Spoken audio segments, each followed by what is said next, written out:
What's up, guys? This is Jason with Quality Fitness and Baseball. Today, we're going to be talking about something I see happen way too often in the gym, and that is lack of exercise selection. So, first, we'll go over what is exercise selection. It's exactly what it sounds like. It's you picking a group of exercises for a certain period of time that you want to get stronger, want to get better at, right? How do you get better at these given exercises within this span of time? Well, the key is you have to give your body time to adapt, right? The human body is made to survive, and it's made to survive through adaptation, right? That's how we've kind of evolved over the years. So, how do we get our body to adapt to getting stronger? How do we adapt it to getting bigger, getting better, right? It's pretty simple, progressive overload. All we want to do is add 1 to 2 reps every week to a certain exercise. We can also add anywhere from 2.5 pounds to 10 pounds to a given exercise on a week by week scale that will allow us to A, get better at that movement itself, B, get stronger in that movement, and C, actually develop some size and, of course, some strength to go with it. And that will allow us to then change those exercises. That happens all the time, especially with clients that I get into the gym that maybe were training for 6 months to a year prior to them starting to train with us. And that is that they tried a million different things, million different exercises, 10 different chest days, 10 different leg days, but never had a actual system that allowed them to progress in certain exercises to maybe even then do more difficult exercises. So that's the key thing when it comes to exercise selection is you need to have a absolute foundation built around progressive overload. So let's paint a picture of this real quick. Let's say you choose to do an incline barbell bench for 12 weeks, right? And it can honestly be way longer than 12 weeks too. But let's say you pick it for 12 weeks. That's a good number to start with. We start our weight at, whatever, 135 on an incline bench. And after 12 weeks, we add, let's say, 45 pounds to the actual bar. So after you've added that weight to the bar and now you feel comfortable being able to press more weight and you're thinking about changing the exercise, now you actually can because A, you have the progress and the foundation built to back that last lift that you got better at. And B, you actually might be in the position where you need to do a different exercise. You might actually need to change your selection to continue to grow. So it depends for sure on what experience level you are when it comes to weightlifting. If you're a guy who's been lifting for a year, you can probably gain progress in one exercise for a long freaking time. If you're a guy who's been training 3+ years and you're really trying to gain strength within this certain movement, 1 or 3 movements, whatever, then you might have to include exercise rotation every 12 to 16 weeks, right? So that's the number one thing that I see happen all the time with people getting into the gym is they get in, they'll do one type of workout for a week and then they change it the next week and they never give themselves the actual opportunity to grow. For me, I did the same exact thing when I first got into the gym. My thought process when I walked in on a chest day was, how can I fuck up my chest the most? There was no thought process of, am I getting stronger in my incline? Am I capitalizing on pump after my compound movements? Capitalizing on blood flow? There was no thought process behind that. And after about a year of me training just like that and really seeing no freaking progress, I scaled back completely. I chose 4 or 5 exercises to get really damn good at, and I did those for a year straight, and it completely changed my physique. And it also allowed me to start doing different shit because that's the other thing people don't understand about building their foundation is that a lot of the first gains you get for the first couple of weeks, it's not strength. It's actually not contractile tissue that you're building. It's skill, right? Your central nervous system, your brain tells your body to do everything. It tells your body to jump, to walk, to lift weights, tells it to do everything, right? So you doing a certain exercise, those first 2, 3 weeks is really just your body and your brain getting used to the movement itself, getting skillful, if you will, in that movement, right? Thereon after comes the strength and hypertrophy gains, right? So that's another big reason why you got to give yourself time to actually get used to exercises and adapt to exercises, is because if you're jumping around from different shit to different shit every week, your brain is never going to develop the skill itself of weightlifting. That's just the way it is. You'll always kind of be limbo within that beginner area, beginner intermediate area, and you won't ever surpass that into the goals that you actually want. So that's like one of the first and foremost things when it comes to starting your training and getting into the gym, is do not switch your exercises around left and right. I used a lot of examples for fitness guys. I can use a lot of examples for baseball guys too. That one's probably a way worse field of that happening, because you got to post all this stuff. You got to post what you're doing with your athletes. Okay, I did this, I did this. You got to post all this crazy shit. It's the same exact scenario of like when you're in a commercial gym. You're in a commercial gym and you're looking at these personal trainers doing the craziest shit with their clients, like a freaking back squat with a tricep extension at the bottom. You're like seeing them do some shit like that.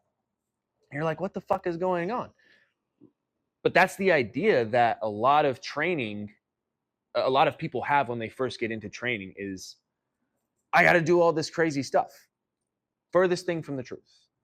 The basics have been around for a long time, and there is not going to be an exercise that comes around tomorrow or the next month even that is now the end all be all for back gains, the end all be all for leg gains and chest gains. It's just not going to happen, right? So in a baseball world, I see this happen all the time, where coaches will change these exercises on a week basis because that shit looks cool.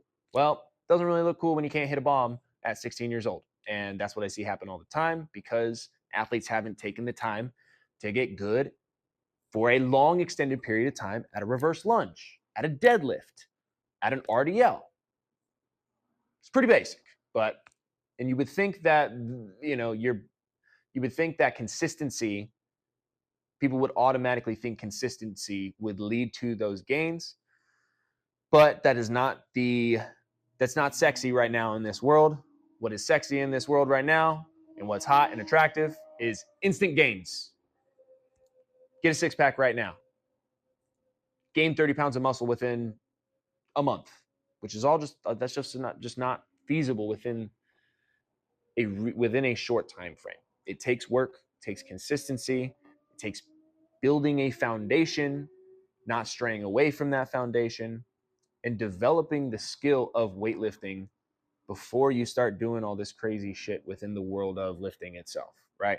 So let's go over some of those basics. What are those basics? If I am I don't know, 18, I can even say 16. If I am a 15, 16-year-old to 60-year-old male, what are some things that I need to do today or within this week, exercise-wise, exercise selection-wise, that will actually help me longevity wise, actually help me aesthetic wise, actually help me functional wise, and help me feel good altogether? Super simple. Yes, we need to choose exercises within this framework, but the idea is to focus on movements themselves and to pick exercises that match the movement variety of which you are capable of doing at that time, right? So, for my upper body, we have 7 functional movements for the whole body altogether, right?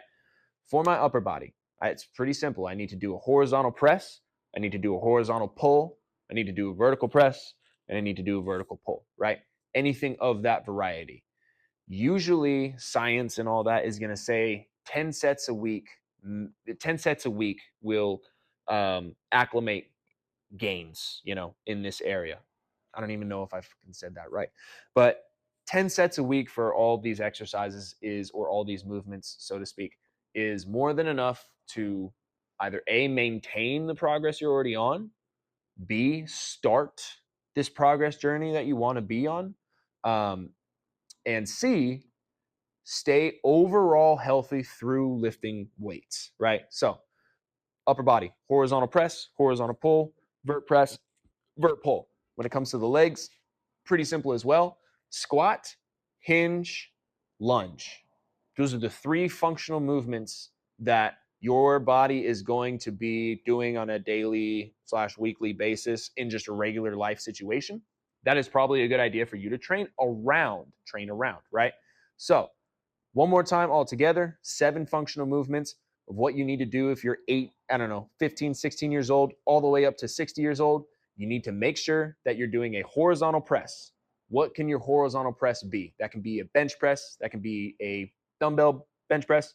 I always prefer incline. Incline is my number one exercise. I freaking hardly ever flat press. If I do, it's mainly on machines or cables or something like that because of the stress that it puts on my front delt usually, and even sometimes my rear delt, dude. My shoulders are fucked. But any type of pressing movement, right? I'm going to throw incline dumbbell bench as my number one horizontal pressing movement. 100% incline dumbbell bench. Okay.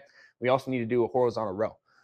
This could be a chest supported row. This could be a barbell row, a dumbbell row. This could be a cable row. This could be a machine assisted row. My favorite for our horizontal row is going to be a chest supported row.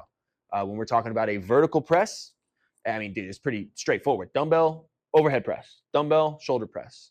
As long as you're not going like this super wide right there, that should be the best thing that you can do for your overhead position because it's pretty simple. Overhead press. There's like 3 exercises to do in that variation. And then our vertical pull. Lat pull downs, I mean, obviously going to be my number one choice because not everybody can do a pull up properly. But if you can do pull ups and chin ups, my guy, get that in your training program 100%. So, around the upper body, what do we need to program around on a weekly basis? We need to make sure we're hitting an incline dumbbell press. That's our horizontal press. We need to make sure we're hitting a chest supported row. That's our horizontal pulling. We need to make sure we're hitting probably a dumbbell seated overhead press. That's my favorite. That's our vertical press, and we need to make sure we're hitting either a lat pull down or a pull up, chin up, any variation of that, right? That'll be your vertical pull. When we're talking about our legs, squat. The first thing we got to do functional wise is squat. I know a lot of people don't like squats. I know everybody freaking hates squats. It's everybody's enemies. You need to squat. I don't care what variation it is. It could be a barbell squat. Obviously, a barbell back squat is going to be my favorite variation and the number one variation because of the tension, the amount of load that you can add to it. If you're doing a front squat's really good for you, but you can't add as much weight. If you're doing a back squat, you can add a significant amount more.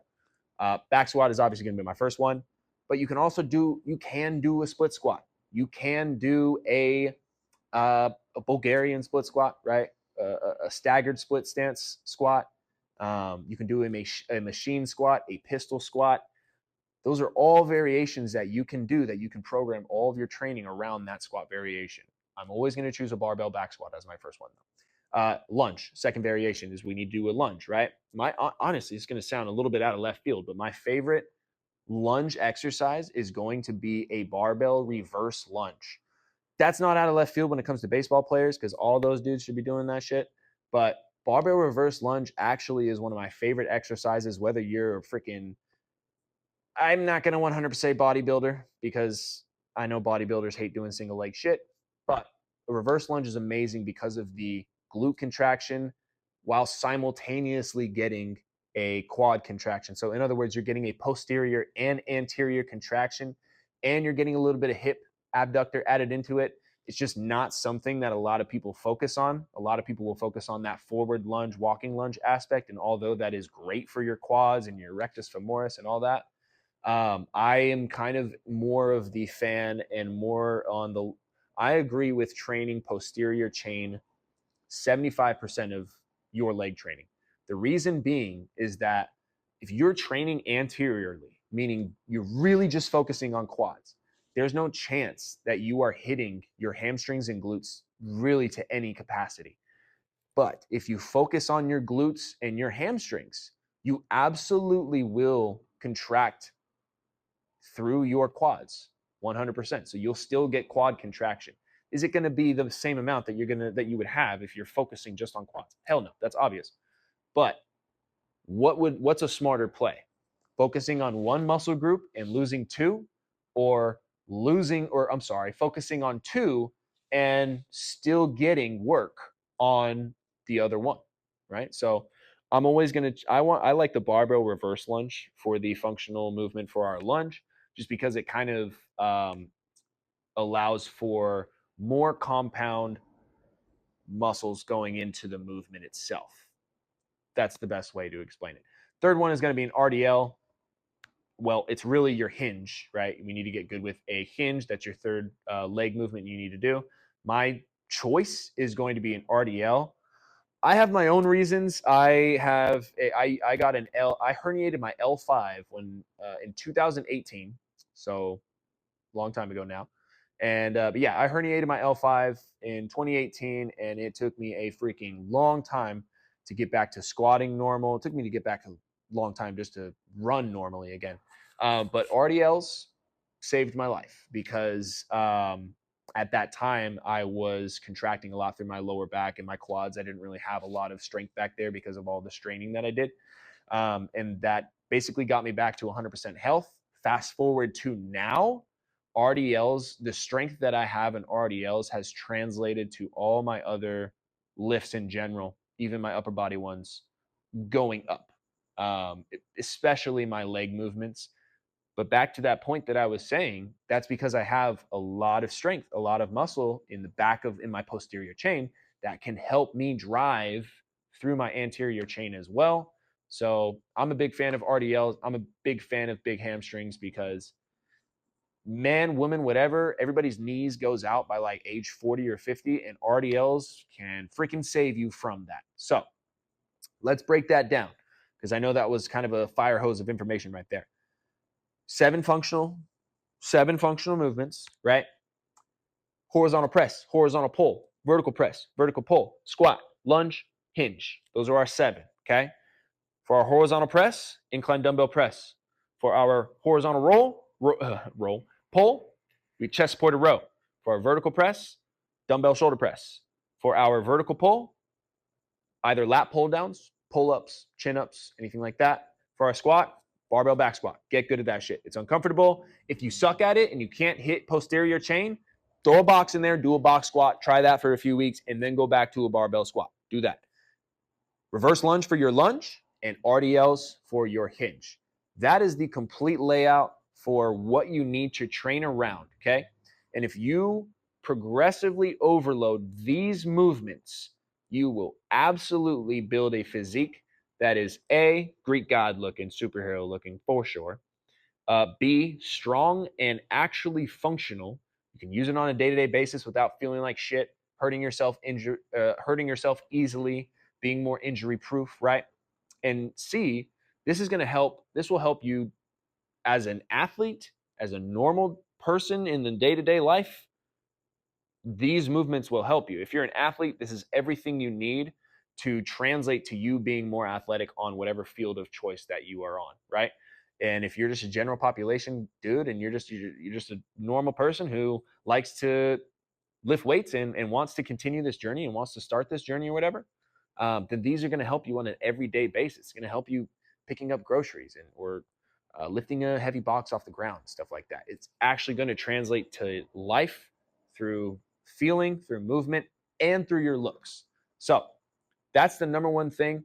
Of course, you still want to program accessory movements around these functional movements. So, as I mentioned earlier, you don't necessarily have to get 10 sets for this movement, right? So, you don't have to do 10 sets a week for incline dumbbell bench press, but you do have to do 10 sets altogether for that muscle group, right? So, if you do 3 or 4 sets of that incline dumbbell, add another 3 sets, maybe 5. You add another 3 sets. Yeah, I'd say add another 3 sets of another exercise, and then add another exercise that has another 3 sets, and there's your 10 sets throughout the week. If you're hitting it on a once a week basis, if you're hitting that same muscle group on a twice a week basis, then you can do 5 sets altogether for your chest on day 1 and 5 sets altogether for your chest on day 2, and you're squared for the week.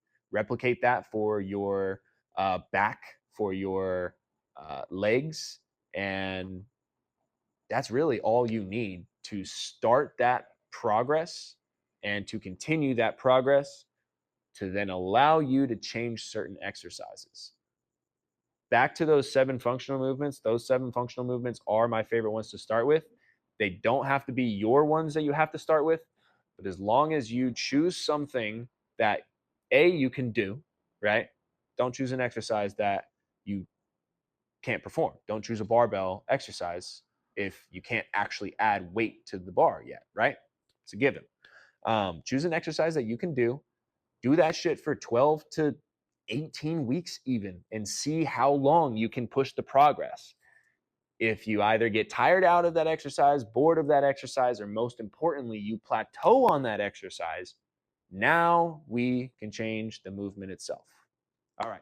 Thank you guys so much. I appreciate you. This is my first YouTube video. I have absolutely no idea what the hell I'm doing. I'm just going to sit down and talk like this. I'm going to edit it a little bit and see how it works. So see you guys in the next one.